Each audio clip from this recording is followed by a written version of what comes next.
Assalamualaikum warahmatullahi wabarakatuh. Halo teman-teman, masih ingat dengan struktur sistem pakar yang secara garis besar kita punya dua buah bagian seperti ini?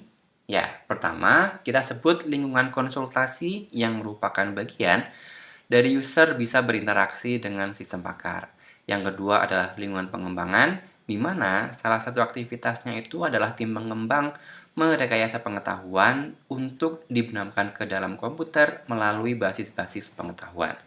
Nah, di video yang sebelumnya, kita mengenal basis pengetahuan ya, memang nomornya 2, kita samakan dengan video sebelumnya. Ini memiliki dua elemen dasar, yang termasuk di dalamnya adalah fakta, dan juga yang kedua adalah aturan. Basis pengetahuan ini salah satu bagian yang cukup penting karena diperlukan untuk melakukan pemahaman serta konstruksi dari sebuah masalah sampai dengan formulasi agar masalah tersebut bisa diselesaikan. Dan yang tidak kalah penting dari bagian struktur sistem pakar ini adalah mesin inferensi karena di dalamnya ya memuat strategi penalaran yang disebut dengan forward chaining dan juga backward chaining. Nah, pada kesempatan kali ini kita akan belajar kedua pendekatan ini dan untuk video ini kita akan berkenalan dulu dengan apa yang disebut dengan forward chaining, teman-teman. Ini adalah salah satu bagian yang harus kita kuasai pada mata kuliah kecerdasan buatan pada bab sistem pakar. Nah, forward chaining ini sebetulnya adalah sebuah metode pendekatan ya, merupakan teknik pencarian data driven yang artinya dimulai dengan fakta-fakta yang sudah diketahui sebelumnya. Kemudian fakta ini dicocokkan dengan fakta-fakta yang ada di belakang if dari aturan yang bentuknya adalah if then rules. Teman-teman pasti masih ingat bahwa salah satu bentuk representasi pengetahuan itu diantaranya adalah if then rules selain dari frame, script, dan juga logika. Nah, apabila ada fakta yang cocok pada bagian if dari if then rules ini, maka rule tersebut dieksekusi. Dan jika sebuah rule dieksekusi atau aturan ini dipakai, maka sebuah fakta baru akan ditambahkan ke dalam database. Nah, fakta baru ini adalah bagian yang umumnya berada di bagian belakang kata then. Ini untuk memudahkan teman-teman mengidentifikasi. Setiap kali pencocokan, kita akan menggunakan rule yang paling atas dulu teman-teman, karena dia adalah sekuensial. Ya, nah, setiap rule itu hanya dieksekusi sebanyak satu kali saja pada forward chaining. Kemudian pencocokan ini akan berhenti apabila tidak ada lagi rule yang bisa dieksekusi. Ya, meskipun hasil akhirnya tidak ketemu, tetap harus dihentikan apabila tidak ada lagi rule yang bisa dieksekusi. Dan biasanya forward chaining ini akan melibatkan beberapa pencarian, di antaranya adalah depth first search, best first search, atau juga breadth first search. Asing dengan istilah ini, pelajari lagi tentang metode pencarian. Oke, kita pakai contoh yang pertama seperti ini misalkan. Ada setidaknya 5 aturan yang kita ketahui pada sebuah sistem pakar. R1, 2, 3, 4, dan 5, sebagaimana teman-teman bisa perhatikan. Ya, R1 ini adalah mendung. If mendung and berawan dan angin kencang. Kemudian R2 ini adalah if lembab and sejuk and semilir dan mendung. Kemudian R3 adalah if hujan dan lembab, if berkabut dan gelap adalah rule 4, serta rule yang terakhir, rule 5 adalah if gelap and petir dan badai. Nah, jika dilakukan pembuktian menggunakan forward chaining, barangkali kalimat atau kata-kata yang bentuknya seperti ini terlalu panjang, sehingga kita akan mencoba merepresentasikan kata-kata ini menggunakan variabel. Misalkan kita memiliki variabel D yang menggantikan kata mendung, variabel D yang menggantikan kata berawan, variabel B yang mewakili sejuk, dan variabel N yang merepresentasikan badai misalkan. Ya, ini hanya acak saja, teman-teman boleh menggunakan variabel-variabel yang lainnya, tidak harus selalu sama menggunakan pola-pola baku tertentu. Ya, ini metode yang lebih mudah untuk menggunakan atau memahami rule dengan lebih ringkas saja. Ya, kemudian kalau kita ubah ya dengan variabel yang digunakan seperti ini, dari Y sampai dengan N, maka bentuk aturan sederhana yang tadi kita punya kalimat panjang itu setidaknya akan menjadi seperti ini. If Y and D then Z, if X and B and E then Y, sampai dengan if L and M then N. Ya, ini hanya mengubah kata-kata istilah tadi menjadi variabel-variabel yang lebih pendek dimanfaatkan. Kemudian, pada sistem pakar itu harus ada fakta yang diketahui kebenarannya dulu. Misalkan pada kasus contoh pertama ini adalah fakta A, B, C, D, dan E yang juga bernilai benar. Apabila fakta-fakta ini diketahui nilainya adalah benar, kita diminta nih oleh sistem untuk membuktikan apakah Z ini bernilai benar atau salah. Ya, nah, maaf masih ada sponsor batuk ternyata ya. Kita pakai ilustrasi seperti ini teman-teman ya. Jadi ini hanya salah satu metode penyajian saja. Teman-teman barangkali punya cara yang lain dalam menyelesaikan forward chaining. Silakan gunakan. Kebetulan ini adalah dari referensi yang kita pakai, maka kita kenalkan sebagai salah satu metode ya untuk inferensi forward chaining pada sistem pakar.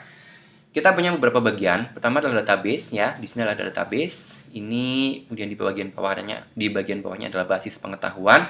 Isinya adalah if then rules tadi yang sudah kita ubah ke dalam bentuk yang lebih sederhana teman-teman.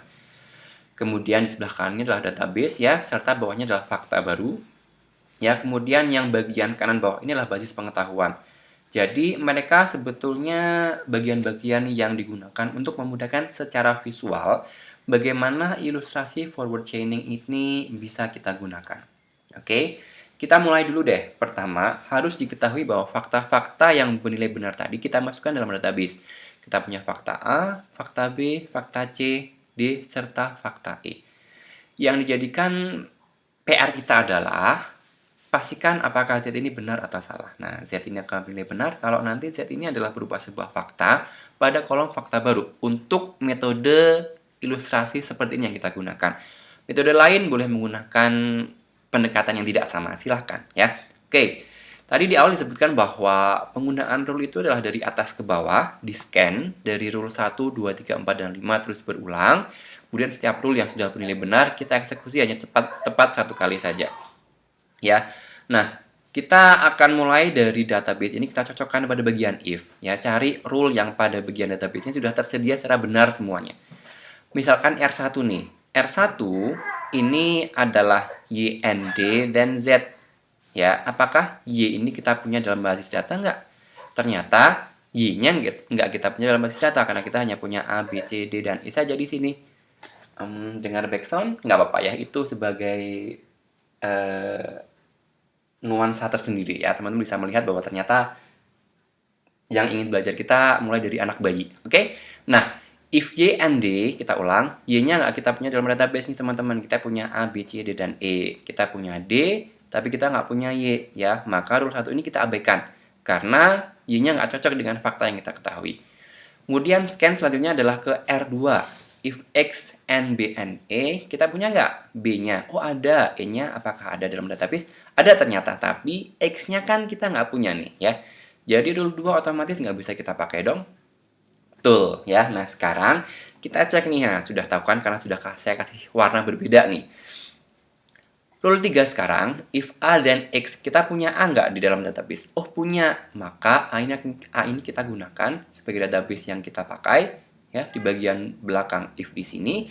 Dan kita punya fakta baru nih, yaitu aturan R3 di belakang kata then berupa nilai X di sebelah sini. Maka pada R3 ini kita pakai A sebagai database yang kita pakai, kemudian X-nya ini akan masuk ke dalam fakta baru di sebelah kanan bawah di sebelah sini. Ya. Kemudian kalau sudah, kita lanjutkan ke aturan berikutnya di bagian bawah R3 yaitu R4. Teman-teman bisa menduga nggak kalau kita menggunakan R4 ini atau enggak? Ya, pasti bisa ya karena C ini sudah dalam database ya, sehingga C-nya kita pakai dan L-nya kita masukkan ke dalam fakta baru. Oke, kita punya pendekatan seperti ini nih ya. C-nya kita masukkan, C-nya kita gunakan sebagai database yang kita pakai, kemudian L-nya kita masukkan ke dalam fakta baru di belakang X ya. Kemudian tadi rule yang sudah kita pakai tidak bisa kita gunakan lagi ya. Ini untuk forward chaining penjelasannya seperti itu. Ya. Nah, ini adalah ilustrasi tadi sudah kita pakai di rule sebelumnya adalah R3. Ini adalah untuk basis pengetahuan kita yang sekarang. Selain R3, kita gunakan R4, teman-teman. Jadi, R4 ini kita kasih warna yang juga sama-sama merah dengan R3. Dengan demikian, untuk selanjutnya, R3 dan R4 ini kita abaikan. Sekarang, kalau sudah diketahui R3 dan R4 kita gunakan, berarti kita sekarang ke R5. Bisa memastikan nggak kita punya bagian fakta dari L dan M? Ya, dari R5 ini teman-teman. Apakah ada L dan M dalam basis data yang kita pakai? Ya, oh ya, selain basis data yang ada di sini, fakta baru X dan L ini juga boleh kita gunakan kok. Dia merupakan bagian dalam database untuk metode yang kita gunakan sekarang. Jadi selain A, B, C, D, E, kita punya juga X dan L. Ups, maaf, X dan L sebagai bagian dalam database yang boleh kita gunakan. Kita punya L tapi kita nggak punya M. Berarti kita akan berulang ke R1 di atasnya. Nah, kalau teman-teman sudah sampai dengan R1 sampai dengan R5 nih ya, sudah di-scan sampai dengan bawah, atau rule berapapun teman-teman punya, kemudian kita mulai dari rule yang atas ini, dalam referensi yang kita pakai, dia berarti sudah berganti iterasi. Ya, berarti sekarang kita masuk ke iterasi kedua. Oke? Sekarang kalau sudah R5 tidak kita pakai, terus R1 dong. R1 kita punya YD nggak? Y-nya masih belum ada kan? XL, A, B, C, D, E. Berarti masih belum kita pakai, kita skip. Sekarang kita cek R2 deh. R2 ini adalah X, B, dan juga E. Punya semuanya nggak? Kita punya B, kita punya E. Oh, ternyata kita punya X. Berarti rule selanjutnya yang kita pakai adalah betul sekali R2. Karena kita punya semuanya, yaitu X, B, dan juga E. Maka fakta baru di bagian then ini ya adalah variabel Y. Betul. Sehingga rule 2 ini sudah kita tidak bisa gunakan, alias ini kita abaikan. Oke, sekarang kita sudah punya A, B, C, D, E, X, L, dan Y. Di R5 coba, apakah kita punya semuanya? M-nya ada nggak? Sepertinya sampai kapanpun M ini nggak akan pernah kita pakai ya. Jadi seolah-olah rule 5 ini kita abaikan saja ya. Karena kita akan punya L tapi nggak akan pernah punya M. Sehingga kita balik lagi ke iterasi yang selanjutnya. Iterasi ketiga, R1 deh. R1 ini punya nggak untuk Y dan juga D teman-teman? Kalau Y-nya punya di sebelah sini, D-nya juga punya di sebelah sini ternyata. Sehingga kita akan menggunakan R1 di iterasi kita sekarang, dan Z-nya ini kita masukkan ke dalam fakta baru. Nah, karena Z ini sudah terbukti sebagai bagian dari fakta baru pada forward chaining, dengan metode yang kita pakai dari referensi yang kita gunakan, kita bisa memastikan bahwa Z ini terbukti benar, teman-teman. Ya, karena Z ini bukan lagi bagian dari basis pengetahuan, tapi sudah merupakan sebuah fakta, di mana database yang kita punya, fakta-fakta A, B, C, D, E tadi, mengarah pada pembuktian bahwa Z ini merupakan fakta yang bernilai benar. Sehingga kita hentikan pencarian sampai dengan level atau tahap yang sekarang ini. Ilustrasi pada inferensi forward chaining ini sebetulnya bisa kok kita sajikan dengan menggunakan tabel yang lebih sederhana. Ini menunjukkan bahwa penyelesaian masalah pada forward chaining ini bisa menggunakan berbagai macam metode penyelesaian ya. Salah satunya adalah metode ilustrasi dan yang kedua adalah metode tabel ini. Harapannya sih teman-teman bisa memanfaatkan waktu ketika menyelesaikan inferensi pada waktu yang terbatas, katakan pada saat ujian atau kuis yang harus cepet-cepetan ya. Nah, sama prinsipnya, kita akan memiliki basis pengetahuan di sebelah sini ya, dari kombinasi antara if dan then, kemudian fakta-fakta yang bernilai benar A, B, C, D, E serta Z-nya ini akan bernilai benar atau salah nantinya. Kolom yang kita punya adalah rule, database, dan juga fakta baru ya, bagian yang sama dengan ilustrasi sebelumnya. Kita mulai langsung dari R1 deh teman-teman. Bisa nggak R1 ini kita eksekusi? Kita punya D dalam database, tapi kita kan nggak punya Y ya. Jadi R1 ini kita abaikan. Sehingga kita harus maju satu langkah ke R2. Kita punya XBE kah? Bagaimana? Punya XBE? Ternyata kita tidak punya X ya. Jadi R2 pun kita skip. Next. R3. Kita punya A nggak di dalam database yang kita ketahui? Ternyata ada. Nah, inilah dari bagian R3 sebagai fakta yang dipakai, menyebabkan X-nya itu masuk ke dalam bagian fakta yang baru di sebelah kanan sini. Ya. Kemudian kita punya A, B, C, D, X. A, B, C, D, E, X maksudnya ya. R4 bisa kita pakai nggak dalam iterasi sekarang? Bisa, karena kita pun juga punya C ya dalam database di sebelah sini teman-teman. Sehingga di sini adalah R4 ya. R4 ini menyebabkan bagian belakang L ini masuk ke dalam fakta baru ya. Di belakang den ya dari R4 ini adalah L, dia masuk dalam fakta baru. Kemudian R5 bisa kita eksekusi nggak ya kira-kira kalau kita punya database A, B, C, D, E, X, dan L? Enggak ya, karena kita masih perlu M untuk mengeksekusikan R5. Sehingga kita ganti dong iterasinya ya, masuk ke R1 lagi ya. R1 bisa kita eksekusi nggak? Kita sudah punya Y-nya kah? Belum juga. Nah, sekarang kita punya R2 dong. Betul nggak? R2 kita menggunakan B dan X ya, sehingga Y-nya ini akan masuk ke dalam fakta baru ya. Y-nya di sebelah sini nih harusnya ya. Sehingga di langkah selanjutnya Y-nya ini kita pakai. Kebetulan setelah ganti iterasi ke bawah ya, R1-nya ini sudah valid semuanya untuk Y dan juga untuk D. D-nya ada dalam database, sementara Y-nya ini ya, dia masuk ke dalam fakta baru ya. Y-nya tadi sudah kita peroleh di R2 sebelumnya ya, X, L, dan Y di situ. Menyebabkan Z yang kita punya sekarang dia masuk ke dalam bagian yang sifatnya adalah fakta.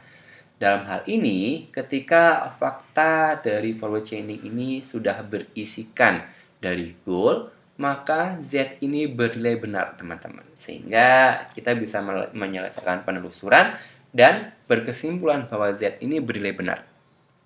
Oke, jadi ini adalah penyelesaian dari contoh yang sama, contoh satu, tapi dia menggunakan metode tabel ya, bukan sekedar ilustrasi saja. Nah, dari contoh yang pertama kita akan coba pakai contoh selanjutnya ya. Contoh yang kedua dengan bentuk aturannya ini adalah if A and C then E, if D and C then F. Ini harusnya then teman-teman, nanti dikoreksi. Ini adalah if B and E then F, if B then C, if F then G. Sementara G ini adalah bagian yang harus kita buktikan benar atau salah apabila A dan B ini bernilai benar.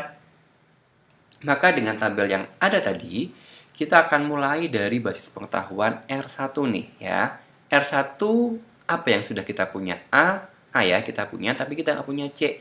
Next, kita punya apa ya di R2? Oh, nggak punya dua-duanya nih. Kita nggak punya D, kita pun nggak punya C. Jadi R1, R2 pun kita skip. Oke, bagaimana dengan R3? Kira-kira dipakai nggak? Enggak, karena kita nggak punya E. Sehingga memaksa kita harus langsung maju ke R4. Bisa nggak kita pakai R4? Bisa, karena kita sudah punya maaf ya, kita sudah punya fakta yang bernilai benar yaitu B, yang menyebabkan C ini masuk ke dalam fakta baru di kolom sebelah kanan sini. Oke, bagaimana dengan R5? Kita sudah punya F belum sih sejauh ini? Belum ya. Kita sudah punya A, B, dan C, tapi F masih kita cari nih ya. Kemudian karena sudah sampai R5 kita nggak ketemu, kita ganti iterasi dong di atas R1 nih. Ada A, B, C sebagai database dan fakta yang kita pakai. Sementara R1 kita punya fakta A dan C. Cocok nggak dengan database yang kita punya? Cocok ternyata. Sehingga A dan C ini adalah rule yang selanjutnya kita pakai, menyebabkan E ini masuk ke dalam fakta baru di belakang C ya. Nah, karena kita sudah punya A, B, C, E, di R2 sudah bisa kita pakai belum ya kira-kira? Belum, karena D-nya pun belum kita punya. Yuk, kita cek R3 deh. Bisa nggak untuk B dan E ini di sini? Kita, sudah punya nih. Kita sudah punya B, kita sudah punya E. Sehingga R3 ini adalah selanjutnya rule yang kita pakai dong ya. R3 ini adalah rule yang selanjutnya kita pakai, dengan B dan E adalah fakta yang kita pakai. Kemudian kita maju nih ke R4 nggak bisa karena sudah dipakai, ke R5 teman-teman. F dan G, if F dan G. F-nya sudah ada belum kita punya? Sebelumnya kita belum punya, sekarang kita sudah punya ternyata di dalam fakta baru. Sehingga rule yang kita eksekusi sekarang adalah R5 nih ya, menyebabkan G ini masuk ke dalam fakta baru di belakang F yang kita punya. Nah, karena G-nya ini adalah goal yang kita cari, sementara G ini sudah ada dalam bagian fakta pada metode forward chaining, maka kita bisa mengambil kesimpulan bahwa nilai G ini bernilai benar, ya, menyebabkan inferensi ini dihentikan. Nah, jika masih belum paham, coba teman-teman silakan ulangi. Kemudian agar lebih mantap lagi, untuk menyelesaikan forward chaining ini silakan teman-teman coba ubah urutan dari rule yang kita punya. Kalau tadi kan kita punya sekuensial nih dari R1 sampai dengan R5 nih ya. R1 sampai dengan R5. Sekarang teman-teman ubah deh, misalkan dari R3, kemudian R4, ada R2, kemudian ada R1, R5, atau ubah sesuai dengan kehendak teman-teman deh. Dari situ, coba teman-teman amati apabila dilakukan inferensi forward chaining menggunakan fakta dan goal yang sama dengan contoh di awal tadi. Kemudian amatilah apa yang terjadi apabila urutan-urutan rules ini kita ubah, ya. Adakah perbedaannya? Masihkah G ini kita ketahui sebagai sebuah nilai yang benar? Silakan dicoba ya. Kita akan belajar selanjutnya pada video tentang backward chaining. Terima kasih, sampai jumpa. Assalamualaikum warahmatullahi wabarakatuh.